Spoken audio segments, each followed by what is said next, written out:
All right, part two of simple machines.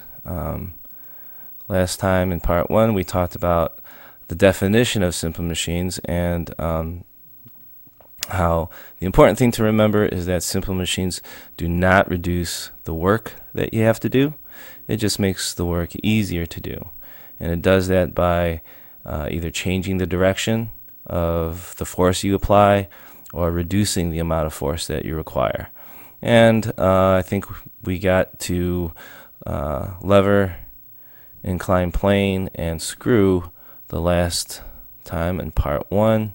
And let me scroll down to, let's see, wedge. Wait, let's see, we went through screw. Okay, wedge. Okay, now a wedge is simply, let me get my color.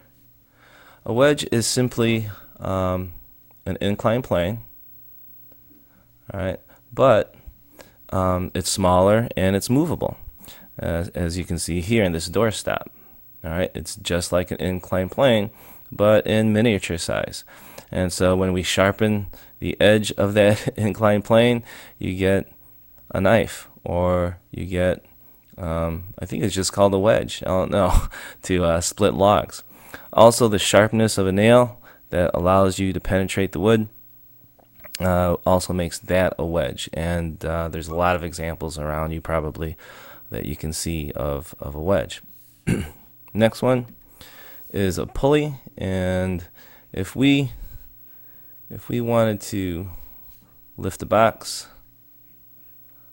you know, instead of just lifting it up with our body and our muscles, we can merely attach a rope to it, have it go around a pulley, and we can pull down on the rope. So this is an example of changing the direction of the force applying. Instead of trying to push it up or lift it up, we just tie a pulley to it and we pull it down, and we can use our body weight, and it makes it a lot easier. If we have a pulley system like this, that's a little hard to see. If we have a pulley system like this, we have a pulley with another pulley, another pulley, and another pulley, and the rope goes through the system.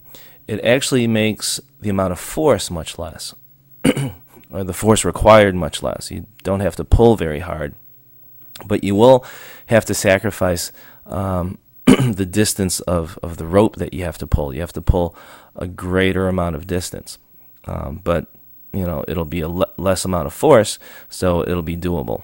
Here's another example of the belts flowing through parts of an engine. All right, also example of a series of pulleys. And then we get to something, you know, very basic and simple. Your wheel and axle. I think I had another picture here. I'm not sure what happened to it. So the wheel and axle, this right here that attaches to the wheel and allows the wheel to spin, that's the axle part. All right, that's the axle part. And so on a car, you'll typically get a couple of wheels on one end attached to the axle. All right, so we have wheel and axle, this Ferris wheel, and gosh, I lost that picture. Don't know what happened to it. All right, and then we get this slide where it shows some combinations of simple machines. So here, the sharpness of that axe, that would be a wedge. And this handle, that would be a lever. And then here, the spool, right, that would be a wheel and axle. And then over here, this would be a pulley. And that part would be a lever. Okay, and then here we have the handle, which would be an example of a lever. We have, I guess this part would be another wheel and axle, and then the blades here, those would be wedges. Okay, so a lot of times you'll see tools and they're simply a combination of 2 or 3 simple machines. And then finally, we have a set of pictures, and we're at 5 minutes again already. So I'm just going to leave it here and let you take a look at it, freeze the video, and see if you can figure out the different simple machines.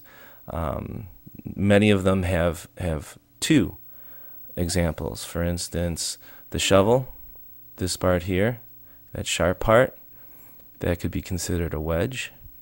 And of course the handle would be a lever. Okay, so I'm just going to give you that one, and we're on 6 minutes, so thanks for sticking it out and listening to the whole thing.